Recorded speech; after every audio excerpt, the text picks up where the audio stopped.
Well, I'm still having issues with my microphone, so I'm back to doing a voiceover. But anyway, this is the next job I got going on. I'm going to install a perimeter drain around this existing house. These people, I think they bought the house earlier in the year and kind of been doing the stuff on the inside to flip it or remodel it, and they're still getting some water underneath the crawl space on this end of the house. So normally around here, they don't do any kind of drainage or anything around crawl spaces, but after digging this one up, I discovered that the tree roots have probably caused the most damage around this property, and it's a concrete block foundation, so I'm kind of going to do the same thing I did a few years ago on that block basement wall. I'm going to dig around the perimeter of the house down to the bottom of the footings, and then we'll install the drain along the footings with the clean rock, but then I'm actually going to have to run them over to the corner of the house and drain them into a sump pump because there's nowhere to daylight this drain out to. So I'll dig all the way around, expose the footing and the foundation of the house, and then have to power wash the blocks, let that dry, then come back and put like that waterproofing stuff on there, and then I can finally set my pipe and clean rock and stuff. But now I'm just getting started on digging it. And it turned out to be a pretty slow, tedious process because the eave of the house was pretty low. The 260 is almost a little bit too big with the overhang. And then just the amount of tree roots that I ran into on this house kind of really slowed things down because there was a great big sycamore tree to my left. And then I think in the backyard, maybe a blackjack or whatever, but there's just roots and stuff that have grown all along this house. And right here in the front in a little while, I dig up one that's about 5 inches around that's actually growing along like parallel with the house that I had to kind of dig through. So yeah, it was a slow, tedious process on trying to get this thing dug around. But it did take about a full day to get everything dug around this house and kind of the foundation and stuff exposed, which is kind of what I was thinking I was planning on anyway. It's not a real speedy process when you kind of have to dig it out the way that it was. But yeah, we'll just kind of carry on, get back to the video, and you guys can watch. This whole video is just kind of digging it out and getting it prepped and getting the blocks power washed off. So I'll be back in the next video. If it's warm enough, I should be able to get the waterproofing put on and then let that dry for a day, and then we'll start on the pipe and the backfilling and stuff in the process. I do have to wait on a brick mason on that back corner. We may have to have him come in, jack up that corner of the house and replace some of those blocks. So I'm hoping I can work on these other sides, kind of get that waterproofed, and then maybe stay about 5 or 6 feet away from where he has to replace those blocks. And then I can kind of get the rest of the drainage in. I'm also going to bury those 2 downspouts and run them out to the curb as well with the sump pump line. So hopefully I can keep moving forward on that, and he can get over there and see about getting those blocks replaced.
made it around to the back, and I'm having to go old school again with no mic. So I'll just try to show you guys a picture of my case, but the new case made it one day before the little part broke that the microphone plugs into. So yeah, another $70 down the drain with the old GoPro.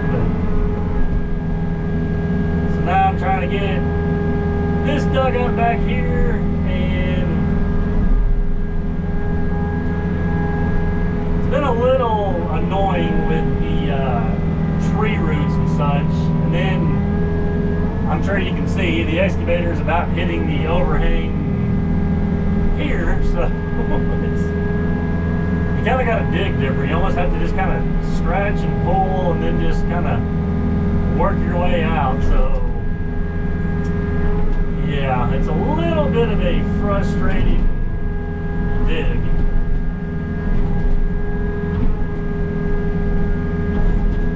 Not sure what that is, but because this machine is almost too big to do some of this. Overhang is actually pretty low. I guess it's a standard house, but it's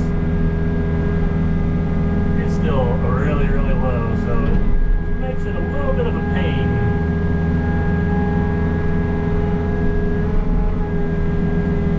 Part of it, that's why I haven't filmed as much, because I can't do too many things at one time, so it's kind of hard. I'm trying to make sure I don't hit the siding, hit the top, and then try to talk at the same time. It's not my strongest suit, but you can't dig a very nice ditch this way. I'm just gonna turn this down. I feel like I'm screaming, but I'll just try to explain it, and then I'll just get back to digging. But you can't typically dig. You can get down there, and it gets a little easier, but you can't really raise the arm up. You just kind of have to like pull and throw it to the side to keep the angle right and keep it from smacking the eave of the house. So it doesn't dig a real straight ditch, but I really don't know of any other way unless I have just a smaller machine. The problem is, like, I was kind of kicking myself at first for not having that 216 over here, but I'm not sure it would have enough power to dig through some of these tree roots.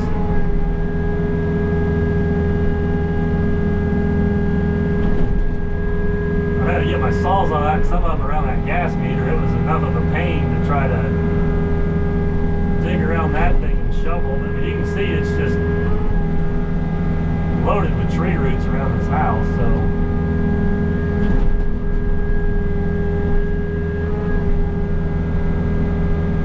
this is like the one part of these perimeter drain jobs that, but I guess I won't say I dread, because I enjoy the digging, but it's slightly frustrating because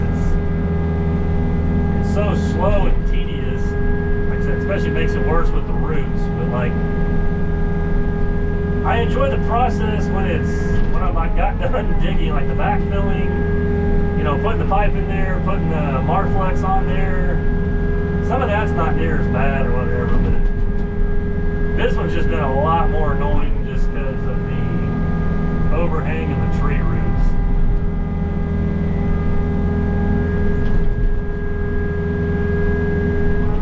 So yeah, that's why I haven't really set the camera up or tried to film as much. It's so slow and boring to watch. And plus, since I don't have a mic, it's kind of frustrating on some of that. So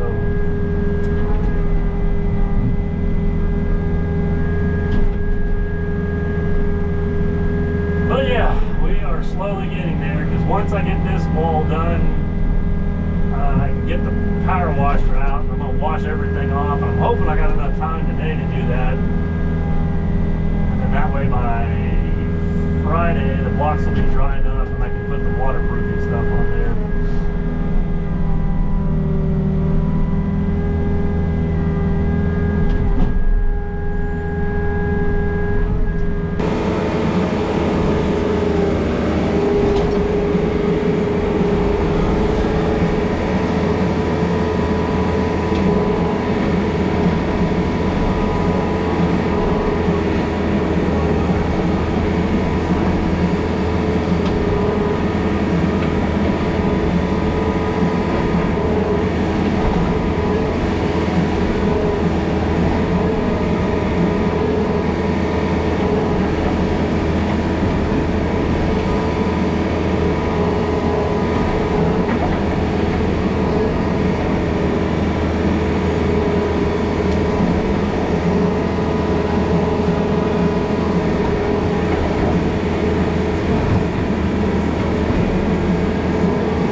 Well, I think it's safe to say we found the sewer leak issue that is broke. There was that root that was all the way around there that busted that in half.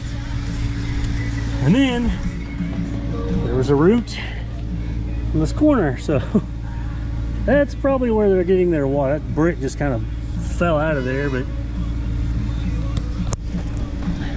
you can see it's kind of settled here, so I may have to we're gonna get it washed off. I'm gonna get the power washer fired up. I may have to get a hold of our builder, get a blocker or foundation guy over here, and